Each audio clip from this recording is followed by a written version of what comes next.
ஆதியாகமம் 9வது அதிகாரம் 26வது வசனத்துலதான் முதல் முறையா ஸ்தோத்திரம் என்கிற வார்த்தை பயன்படுத்தப்பட்டிருக்கிறது. யாரை குறித்த விஷயத்திலே? சேமுடைய தேவனாகிய கர்த்தருக்கு ஸ்தோத்திரம் உண்டாவதாக என்று சொல்லி இங்கே நாம் படிக்கிறோம். சேமுடைய தேவனாகிய கர்த்தருக்கு ஸ்தோத்திரம் உண்டாவதாக. இந்த ஸ்தோத்திரம் எதற்காக இங்கே காண்பிக்கப்பட்டிருக்கு? ஸ்தோத்திரம் என்கிற வார்த்தை தேவனை மகிமைப்படுத்தக்கூடிய, தேவனுக்கு நன்றி செலுத்தக்கூடிய, தேவனை ஆராதித்து அவரை புகழ்ந்து பாடக்கூடிய விதத்திலே அவருக்கு துதி கனம் உண்டாகும்படியாய் இங்கே ஸ்தோத்திரம் என்கிற வார்த்தை பயன்படுத்தப்பட்டிருக்கிறது. எப்படிப்பட்ட சந்ததி என்று சொல்லி நாம் இங்கே கவனிப்போமே ஆனால், சேம் சந்ததி என்பது கிறிஸ்துவுடைய ஆதிகால வம்சாவளி என்று நாம் சொல்லிவிடலாம். இயேசு கிறிஸ்து இப்படிப்பட்ட சந்ததியில தான் வந்து பிறந்தார் என்று சொல்லி நம்ம எல்லாருக்கும் நாம் நன்கு அறிந்த ஒரு பகுதி தான் லூக்கா எழுதின சுவிசேஷம் 3வது அதிகாரம் கடைசி 4 வசனங்களை நாம் பார்க்கும்போது அங்கே சேமுடைய வம்சாவளியில தான் கிறிஸ்து வந்து பிறக்கிறார். நம்முடைய இரட்சகர் வந்து பிறக்கிறார். நோவாவுக்கு 3 பிள்ளைகள் இருந்தார்கள். சேம், காம், யாப்பேத் என்று 3 பிள்ளைகளை குறித்து வேதம் சொல்லுகிறது. அதுல சேம் என்கிற அந்த மனுஷனை பர்டிகுலரா ஆண்டவர் தெரிந்து கொள்ளுகிறார். ஆகவேதான் ஆதியாகமத்தின் புஸ்தகம் 10வது அதிகாரம் முழுக்க நோவாவின் குமாரர்கள் ஆகிய சேம், காம், யாப்பேத் என்பவர்களுடைய சந்ததியினுடைய விவரங்கள் எல்லாம் தெள்ள தெளிவாக காண்பிக்கப்பட்டு 11வது அதிகாரத்துல ஒரே ஒரு சந்ததி குறித்து மட்டும்தான் பேசுவார். 10வது அதிகாரத்துல 3 சந்ததிகளையுமே காண்பிக்கிறார். சேமுடைய சந்ததியார் யார் யார், காமுடைய சந்ததியார் யார் யார், யாப்பேத்தின் சந்ததியார் யார் யார் என்று காண்பித்து கொடுக்கிற கர்த்தருடைய வேதம் 11வது அதிகாரத்துக்கு வரும்போது ஒரே ஒரு சந்ததியை குறித்து மட்டுமே பேசுகிறது. அந்த சந்ததி சேம். அப்ப சேம் சந்ததியை மட்டும் பிரத்யேகமாக எடுத்து கர்த்தர் வெளிப்படுத்துகிறதுடைய நோக்கம் என்ன? அந்த சேம் சந்ததியில தான் தேராகு, அந்த தேராகுடைய குடும்பத்தில தான் ஆபிரகாம், அந்த ஆபிரகாமுடைய குடும்பத்திலே ஈசாக்கு, அந்த ஈசாக்குடைய குடும்பத்திலே யாக்கோபு, அந்த யாக்கோபுடைய குடும்பத்திலே யூதா, அந்த யூதா கோத்திரத்திலே ஈசாய், அந்த ஈசாயுடைய குடும்பத்திலே தாவீது என்று சொல்லி யூத வம்சாவளியிலே யூத கோத்திரத்திலே கர்த்தராகிய இயேசு கிறிஸ்து என்னும் இரட்சகர் மாம்சத்திலே வெளிப்பட வேண்டும் என்கிற அருமையான சத்தியங்களை நீங்களும் நானும் பழைய ஏற்பாட்டு பகுதியிலே அதிகமாய் பார்க்கிறோம். ஆண்டவருடைய பரிசுத்த நாமம் மகிமைப்படுவதாக. அங்கே யாப்பேத் இருக்கிறார், அங்கே காம் இருக்கிறார். ஆனால் ஆண்டவர் யார் நிமித்தமாய் ஸ்தோத்திரிக்கப்படுகிறார்?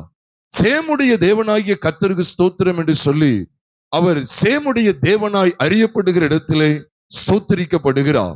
அதனுடைய விசேஷம் என்ன அப்படின்னு சொன்னா, இயேசுவானவர் அந்த சந்ததியில தான் வந்து பிறக்கிறார் என்கிற சத்தியத்தை நாம் முதலாவது அறிந்து கொள்ள வேண்டும். எல்லா விதமான பாவங்களையும், நம்முடைய ஒட்டுமொத்தமான பாவத்தன்மை கொண்ட பழைய மனுஷனாகிய ஆதாமை அவரோடு கூட மரிப்பதற்கு ஒப்பு கொடுத்தார் என்று சொல்லி ரோமர் 6வது அதிகாரம் 6வது வசனத்திலே வாசிக்கிறோம்.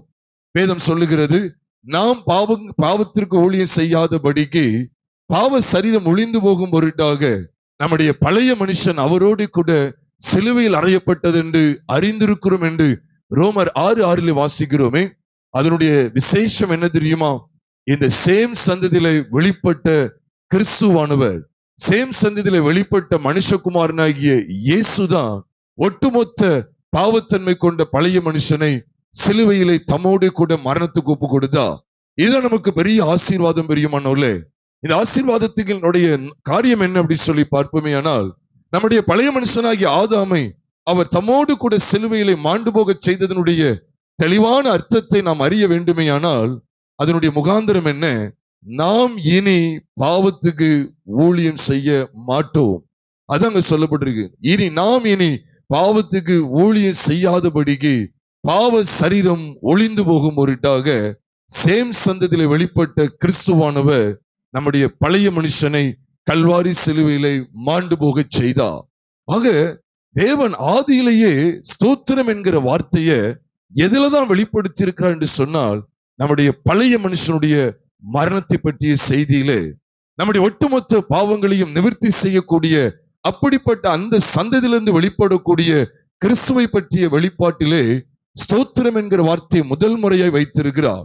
அது மாத்திரமல்ல, எதுக்காக ஸ்தோத்திரத்தை அங்கே ஆண்டவர் காண்பிக்கிறார் என்று சொன்னால், அதே வசனத்தின் பின்பகுதியை கவனித்து பாருங்கள். கானான் அவனுக்கு அடிமையாய் இருப்பான் என்று வேதத்தில் எழுதப்பட்டிருக்கிறது. மீண்டும் நான் வாசிக்கிறேன். ஆதியாகமம் 9வது அதிகாரம் 26வது வசனத்திலே, சேமுடைய தேவனாகிய கர்த்தருக்கு ஸ்தோத்திரம் உண்டாவதாக, கானான் அவனுக்கு என்ன செய்வான்? அடிமையா இருப்பான். இதனாலதான் சேமுடைய தேவனாகிய கர்த்தருக்கு ஸ்தோத்திரம். அப்ப ஒட்டுமொத்த வேதாகமத்திலே முதல் முறையா ஸ்தோத்திரம் என்கிற பதம் எதற்காக தான் பயன்படுத்தப்படுதுன்னு சொல்லி இன்னும் ஒரு கூடுதலான சத்தியத்தை நாம் பார்ப்போமே. ஆனால் சேம் சந்ததியை கடந்து இன்னொரு கூடுதலான ஒரு வெளிச்சத்தை தேவன் காட்டி கொடுக்கிறார். என்ன? கானான் அவனுக்கு அடிமையா இருப்பான். அடிமைத்தனத்தை காண்பித்து கொடுக்க இடத்துல கர்த்தருக்கு ஸ்தோத்திரம் செலுத்தப்படுகிறது. எப்பொழுதுமே ஞாபகத்துக் கொள்ளுங்க பிரியமானவர்களே, நம்முடைய ஒட்டுமொத்த வாழ்க்கையிலையும் நாம் உயிரோடு இருக்கிற எல்லா நாட்களிலேயும் மாம்சத்துக்குரிய கானான் நமக்கு அடிமையா இருக்க வேண்டும். சேமுக்கு அடிமை அப்படின்னா என்ன அர்த்தம்? கிறிஸ்துவின் சந்ததிக்கு அடிமை. ஆபிரகாம் எந்த சந்ததி நினைக்கீங்க? சேம் சந்ததியை சேர்ந்தவன். நம்ம ஆபிரகாம் சந்ததின்னு சொல்லிட்டு இருக்கிறோம். ஆபிரகாமுக்கு முற்பிதா யாருன்னு சொல்லி பார்த்தா காம் அல்ல, யாப்பேத் அல்ல, சேம். அந்த சேம் சந்ததியில தான் ஆபிரகாம் வருகிறார். அப்போ சேம் சந்ததியை எதற்காக தேவன் தெரிந்து கொண்டார் என்று சொன்னால், காமுக்கு எஜமானாய் ஏற்படுத்துவதற்கு. இப்ப காம், நல்ல கவனிங்க, கானான் சேமுக்கு அடிமையா இருப்பான்னு சொன்னா, அப்போ சேம் கானானுக்கு யாரா இருப்பான்? எஜமானா இருப்பான்னு அர்த்தம். அதோடைய அர்த்தம் அதுதான். எனக்கு ஒருத்தர் அடிமை அப்படின்னா அந்த அடிமைக்கு நான் யாரு? எஜமான், ஆண்டவன் அல்லது எஜமான். அப்போ சேமை கர்த்தர் எஜமானாய் வெளிப்படுத்தி காண்பிக்கிறார். அப்போ நல்ல கவனிங்க, முதல் முறையா ஒட்டுமொத்த வேதாகமத்திலேயே ஸ்தோத்திரம் என்கிற பதம் எந்த முகாந்திரத்திற்காக பயன்படுத்தப்பட்டது என்று சொன்னால், மாம்சத்திலே கிறிஸ்து இந்த சந்ததியிலே வெளிப்பட்டு நம்மை பாழாக்கும்படி எத்தனிக்கிற மாம்சத்தையும் உலகத்தையும் கல்வாரி சிலுவையிலே மாண்டு போக செய்தார் என்கிற அந்த வெளிச்சத்திலே இந்த ஸ்தோத்திரம் காண்பிக்கப்பட்டிருக்கு. அது மாத்திரம் இல்ல, ஆண்டவர் ஸ்தோத்திரத்தை சொல்லிட்டு அடிமையை குறித்து பேசுகிறார். கானான் யாரு நினைக்கீங்க? கானான் தான் தகப்பனுடைய நிர்வாணத்தை காண்பித்தான். அப்போ நிர்வாணத்தை குறித்து சந்தோஷப்படக்கூடிய மனிதன், நிர்வாணத்தை மற்றவர்களிடத்துல பகிர்ந்து கொள்ளக்கூடிய மனுஷன். அப்ப இந்த கானான் யார் அப்படின்னு சொன்னா சபிக்கப்பட்டவன். எதனால? மாம்சத்துக்கு இடம் கொடுத்து சபிக்கப்பட்டான். மாம்சத்துக்கு இடம் கொடுத்த மனிதன். அப்ப எப்பவுமே ஞாபகம் வச்சுக்கங்க, கர்த்தருக்கு எப்பொழுது ஸ்தோத்திரம் உண்டாகணும் தெரியுமா? நம்முடைய ஒட்டுமொத்த மாம்சமும் கர்த்தருடைய வார்த்தையினால் சிறைபிடிக்கப்படுகிறது. பாத்தீங்களா? அதுலதான் கர்த்தருக்கு ஸ்தோத்திரம் உண்டாகிறது. எனக்கு எதுக்கெல்லாம் ஸ்தோத்திரம் தெரியுமா?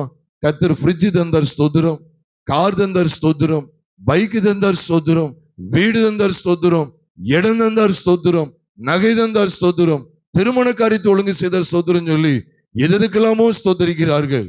உலகத்தாருக்கு நம்மை விட எக்கச்சக்கமான ஆசீர்வாதங்கள் இதே போன்று உண்டு. பிரியமானவர்களே, வேத வசனத்தை சரியா விளங்கிக் கொள்ளணும். சேம் நிமித்தமாய் கர்த்தருக்கு ஏன் ஸ்தோத்திரம் உண்டாகிறது? சேமுடைய தேவனாகிய கர்த்தருக்கு ஏன் ஸ்தோத்திரம் உண்டாகிறது? மாம்சத்தின்படி நடக்கக்கூடிய கானான் சேமுடைய சந்ததிக்கு அடிமை. அவன் சேம் சந்ததி தான் ஆபிரகாமின் சந்ததி. அந்த ஆபிரகாமின் சந்ததி தான் கிறிஸ்துவின் சந்ததி என்று சொல்லி கலாத்தியர் 3வது அதிகாரம் மற்றும் 4வது அதிகாரத்திலே தெள்ள தெளிவாக காண்பிக்கப்பட்டிருக்கிறது. ஆகையால் இந்த காலை வேளையிலே நாம் தேவனை இன்னும் ஒரு சில நிமிடங்கள் துதிக்க இருக்கிறோம், கர்த்தரை மகிமைப்படுத்த இருக்கிறோம். அந்த முகாந்திரத்தை சரியாய் விளங்கிக் கொள்ள வேண்டும். நான் என்னுடைய வாழ்க்கையை எப்படி நான் ஆராய்ந்து பார்க்கணும் தெரியுமா? அனுதினமும் நான் கர்த்தரை ஸ்தோத்திரிக்க அழைக்கப்பட்டிருக்கிறேன். அனுதினமும் எந்த வெளிப்பாட்டுல, எந்த வெளிச்சத்துல கர்த்தரை ஸ்தோத்திரிக்க அழைக்கப்பட்டிருக்கேன் தெரியுமா? இந்த ஆண்ட்ராய்டு மொபைல்ல வரக்கூடிய நம்முடைய மாம்சத்துக்கு தீனி போட்டு கொண்டே இருக்குது. அப்படிப்பட்ட அந்த மோகம் எனக்கு காலுக்கு கீழே வந்துச்சா அப்படிங்கிறத பார்த்து நான் கர்த்தரை நான் ஸ்தோத்திரிக்க அழைக்கப்பட்டிருக்கேன். இல்லைன்னா கர்த்தர் நம்முடைய ஸ்தோத்திரங்களை அங்கீகரிக்க மாட்டா. தினந்தோறும் கர்த்தரை ஸ்தோத்திரிக்கணுமா? முகாந்திரத்தை விளங்கிங்க. தினந்தோறும் எனக்கு இந்த வெளிப்பாடு வேணும். கானான் எனக்கு அடிமை.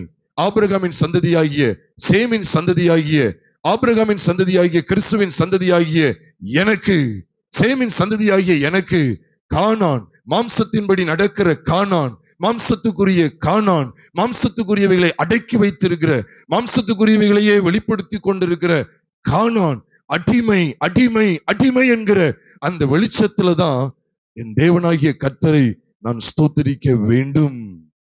சும்மா அதுக்கு ஸ்தோத்திரம், இதுக்கு ஸ்தோத்திரம், கண்டதுக்கெல்லாம் ஸ்தோத்திரம் அப்படி சொல்றதுல தேவன் அங்கீகரிக்க மாட்டா.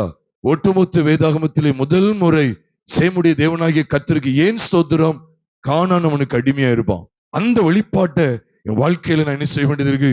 பிரதிபலிக்க வேண்டியது இருக்கிறது. அப்ப அனுதினமும் கானான் எனக்கு அடிமையா இருக்கிறானா? மாம்சத்தின்படியான பேச்சு எனக்கு அடிமைப்பட்டு இருக்கணும். மாம்சத்தின்படியான பார்வை வேத வசனங்களுக்கு கீழ்பட்டு இருக்கணும்.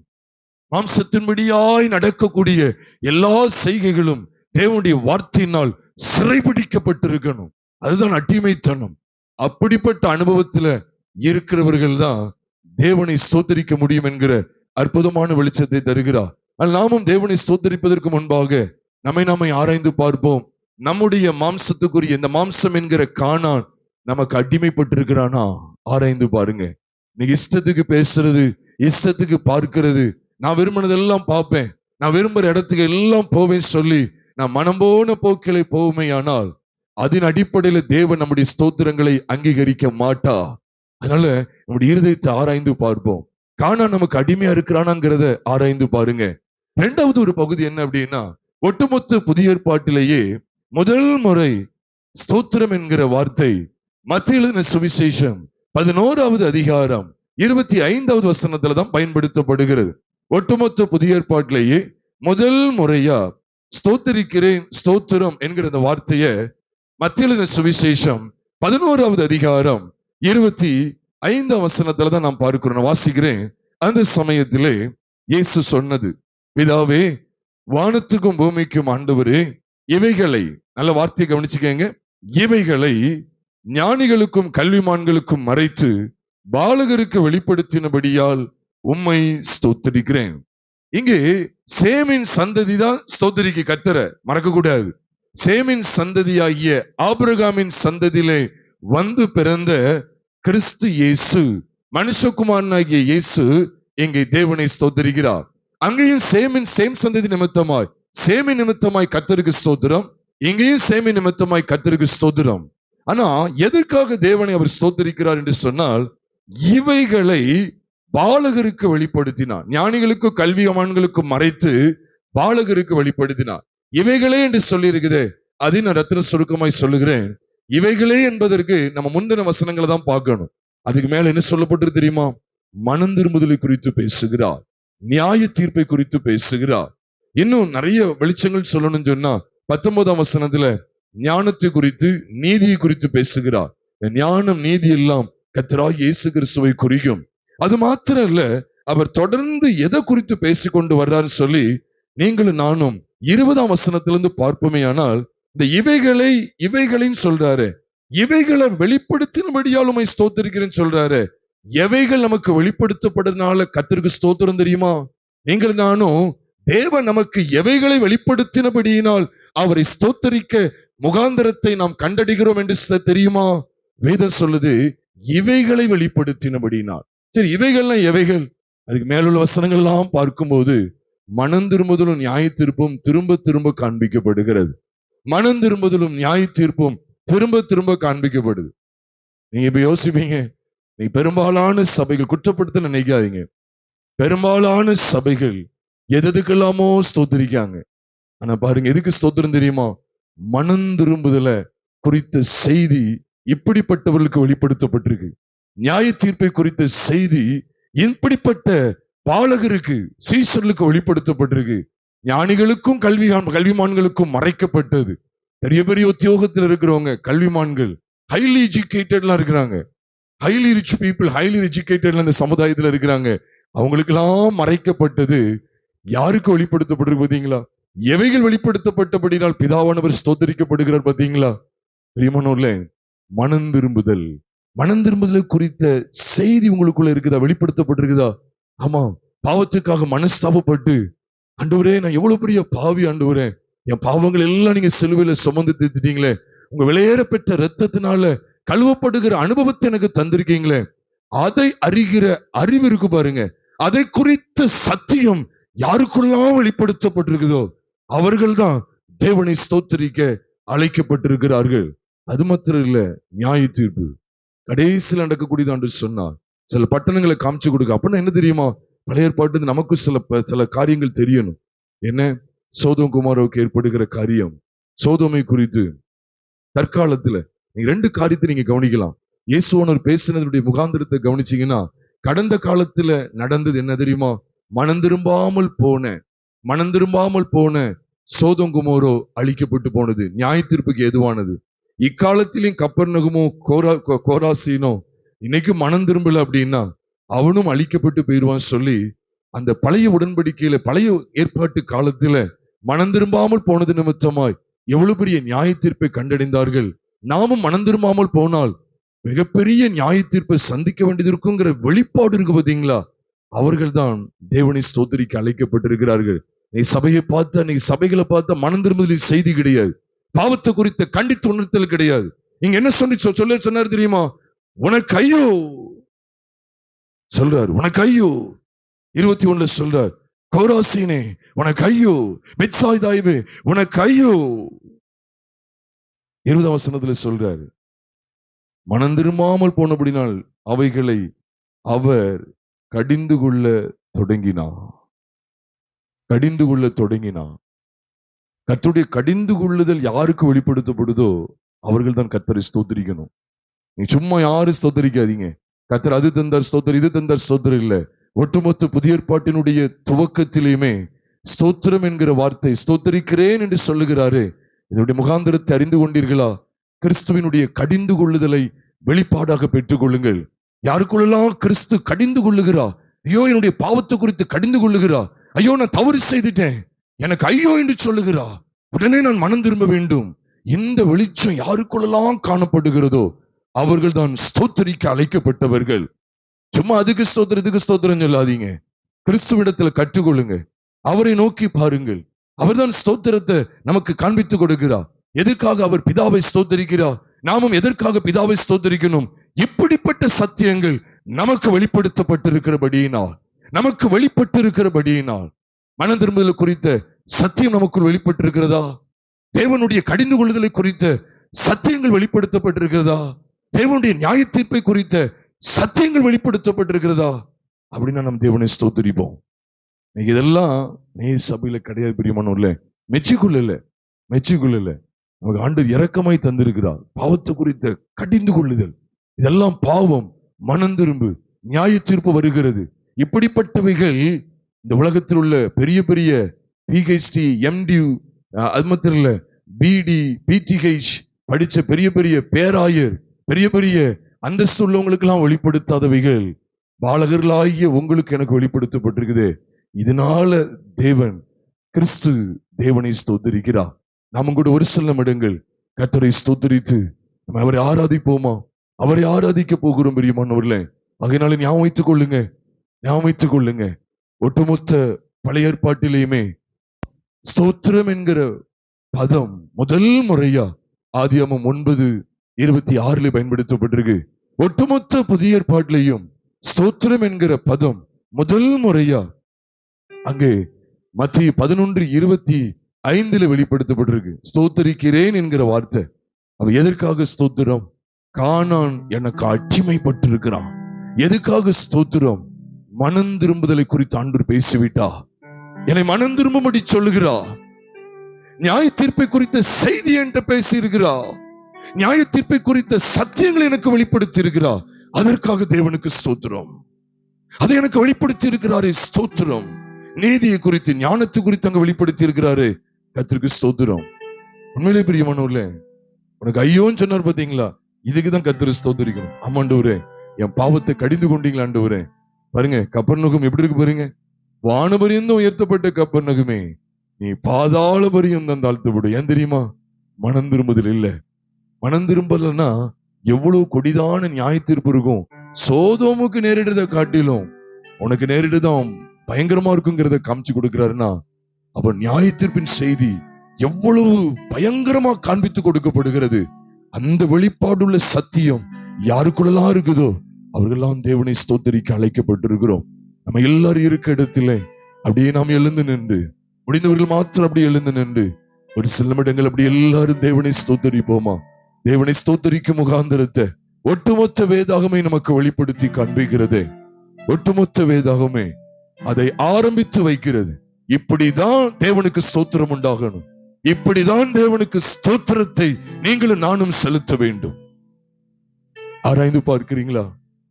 நம்மை நாசமாக்கும்படி எத்தனிக்கிற மாம்சத்தின் கிரியைகளாகிய இந்த கானானுடைய செய்கைகள், மாம்சமாகிய இந்த கானான் நமக்கு அடிமையா இருக்கிறானா? அது நிமித்தமாய் தேவனை நாம் ஸ்தோத்திரிக்க அழைக்கப்பட்டிருக்கிறோம். அது நிமித்தம் நம் தேவனை ஸ்தோத்திரிக்க அழைக்கப்பட்டிருக்கோம். அதற்காகத்தான் வேதம் சொல்லுது, சேமுடைய தேவனாகிய கர்த்தருக்கு ஸ்தோத்திரம். எதுக்கு? சேமுடைய தேவனாகிய கர்த்தருக்கு ஸ்தோத்திரம் உண்டாவதாக இருக்கு. எதுக்கு? சேமுக்கு நிறைய எல்லைகள் கொடுக்கப்பட்டதா? அவன் நிறைய வீடா அவன் நிறைய வீடுகள் அவனுக்கு கொடுக்கப்பட்டதா?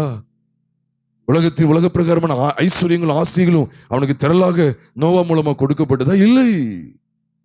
கானான் அவனுக்கு அடிமையா இருப்பான்கிற அந்த சத்தியத்திற்காக சேமுடைய தேவனாகிய கர்த்தருக்கு ஸ்தோத்திரம். வேற எந்த முகாந்திரத்தை அங்க பார்க்க முடியல. கானான் அவனுக்கு அடிமையா இருப்பான். அதுக்காக தான் பிரியமானவர்களே அவருக்கு ஸ்தோத்திரம். நம்முடைய மாம்சமாகிய கானான், மாம்சத்தின்படியே நடக்கிற கானான், அந்த பழைய வாழ்க்கை, மாம்சத்துக்கு உட்பட்டு இருக்கிற அந்த கானான் நமக்கு அடிமையா இருக்கிறானா அல்லது எஜமானா இருக்கிறானா? யோசிச்சு பாருங்க. நீ விருதாவா கர்த்தரை ஸ்தோத்திரிக்காதீங்க, அது உங்களுக்கு மேன்மையா லபியாது. பெத்சாயிதாவே, கோராசினே உனக்கு ஐயோ, பெத்சாயிதாவே உனக்கு ஐயோ என்று சொல்றாரு.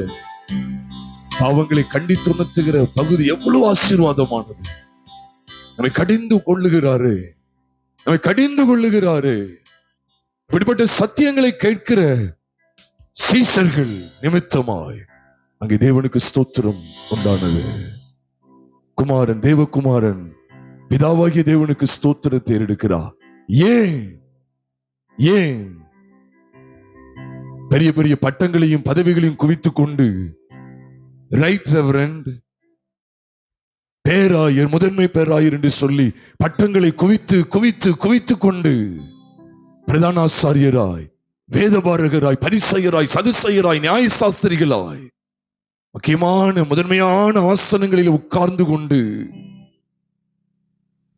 கடிந்து கொள்ளுதலை குறித்த செய்தி, மனம் திரும்புதலை குறித்த செய்தி, நியாய தீர்ப்பை குறித்த செய்தி ஒன்றையும் அறியாத குருடராய் இருந்தார்களே, இவர்கள் நிமித்தமாய் கர்த்தருக்கு ஸ்தோத்திரம் அல்ல.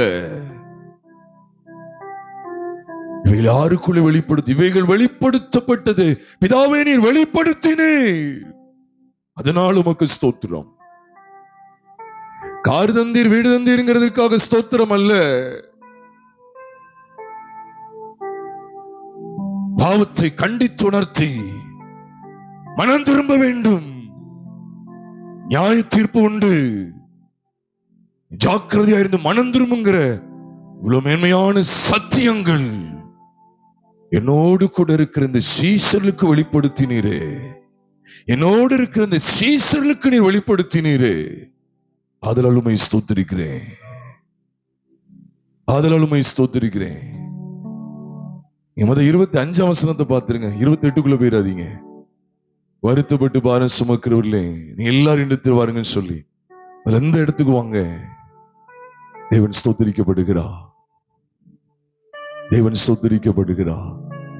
ஆண்டவரே, நாங்கள் உம்மை ஸ்தோத்திரிக்கும் முகாந்திரத்தை எங்களுக்கு காண்பித்து கொடுத்தீர், உமக்கு நன்றி, உமக்கு ஸ்தோத்திரம் என்று சொல்லுவோமா?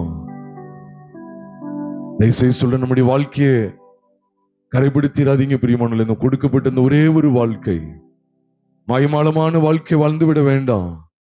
உள்ளே ஒண்ணு வெளியே ஒண்ணுங்கிற இந்த நடிப்புள்ள ஒரு வாழ்க்கை வேண்டாம். கொராசினை உனக்கு கையொன்று சொல்லுது போல ஆண்டு என்னை பார்த்து சொல்றாரா? என்னுடைய பாவ வாழ்க்கை குறித்து என்னை குறித்து சொல்லுகிறாரா? செல்வகுமாரி உனக்கு ஐயோ அப்படிங்கிற இந்த வெளிச்சம் கிடைச்சதுனாலதான் பாவங்களை நாம் அறிக்கையிட்டேன். ஐயோ, எவ்வளவு பயங்கரம், எவ்வளவு பெரிய கோபாக்கினைக்கு நான் பாத்திரமா இருந்து விட்டு ஆண்டு என்னை விடுவித்தாரு. என் பாவங்கள் எல்லாம் சுட்டி காண்பித்து நீ மனம் திரும்பாட்டா சோதமுக்கு நேரிட்டதை விட உனக்கு பயங்கரமா நேரிடும் சொல்லி அந்த எச்சரிப்பின் செய்தி, நியாயத்தீர்ப்பின் செய்தியை தேவன் உணர்த்தினபடியினால், வெளிப்படுத்தினபடியினால் பிதாவே உமக்கு ஸ்தோத்திரம். அவரை ஸ்தோத்திரிக்கலாமா? அவரை ஸ்தோத்திரிக்கலாமா? அப்படியே உள்ளத்தின் ஆழத்திலிருந்து அவரை மகிமைப்படுத்துவோமா? எவ்வளவு நல்ல தேவன்! ஸ்தோத்திரிக்கு முகாந்திரத்தை நமக்கு காண்பித்து கொடுத்திருக்கிறாரு. எதற்காக நாம் ஸ்தோத்திரிக்க வேண்டும்? எதற்காக நாம் ஸ்தோத்திரிக்க வேண்டும்? நீ மனம் திரும்ப என்று சொன்னாரு. மனம் திரும்ப என்று சொன்னார். மனம் திரும்ப என்று சொன்ன. ஏன் இவ்வளவு எச்சரிப்பின் செய்தி? அன்னுடைய பாரம் அது. அன்னுடைய பாரம். அங்கே மனம் திரும்புதல் குறித்து அறிவித்து வந்த யோவானையும் காவல்ல போட்டாச்சு. இந்த ஜனத்துக்கு இன்னும் மனம் திரும்புதல் குறித்து பேசணும். பிதாவுடைய பாரத்தை பாருங்க. சத்ரு ஒரு பகுதியில யோவான் விரோதமா அவன் காரியங்கள் நடப்பித்திருக்கலாம். அதுவும் தேவ சித்தத்துக்கு எதிராக எதுவும் நடக்க முடியாது. அவன் காவல் இருந்தான்னு சொல்லி மத்திய 11 முதல் பகுதியில வாசிக்கிறோம். முதல் வசனத்துல வாசிக்கிறோம். தேவனுடைய பாரத்தை பாருங்க. இந்த மனம் திரும்புதல் செய்தி இன்னும் தேவை, இன்னும் தேவை. மனம் திரும்புதலை குறித்து பிரசங்கித்த யோவான் ஒருவேளை சிறையில் அடைச்சிருக்கலாம். இல்ல, இங்கே தேவகுமாரன் மனம் திரும்புதல் குறித்து பேசிக் கொண்டிருக்கிறார். மனம் திரும்புதலின் செய்தியை எவரும் அடைத்து விட முடியாது. நியாய தீர்ப்பின் செய்தியை எவரும் ஒரு கம்பிக்குள்ளே போட்டு பூட்டிவிட முடியாது. அந்த வெளிப்பாடு கிடைத்துக் கொண்டே இருக்கிறது. ஆகையினால் தேவனுக்கு ஸ்தோத்திரம். அனுக்கு ஸ்தோத்திரிப்போமா? வாரந்தோறும் எங்களுக்கு மனம் திரும்புதலின் செய்தியை தருவீங்களே, உங்களுக்கு ஸ்தோத்திரம் என்று சொல்லுவோமா? வாரந்தோறும் நியாய தீர்ப்பின் செய்தி, கிட்டத்தட்ட நியாய தீர்ப்பின் செய்தி வெளிப்படுத்தி தந்திருக்கிறீரே, உமக்கு ஸ்தோத்திரம் என்று சொல்லுவோமா? அது எங்களுக்கு வெளிப்படுத்தினபடியால் பிதாவை உமக்கு ஸ்தோத்திரம், உமக்கு ஸ்தோத்திரம், உமக்கு ஸ்தோத்திரம். ஆண்டவரே உமக்கு ஸ்தோத்திரம், உமக்கு ஸ்தோத்திரம். எல்லாரும் இப்படி உள்ளத்தின் ஆழத்திலிருந்து அப்படியே கர்த்தரை ஸ்தோத்திரிப்போமா? ஸ்தோத்திரிப்போமா?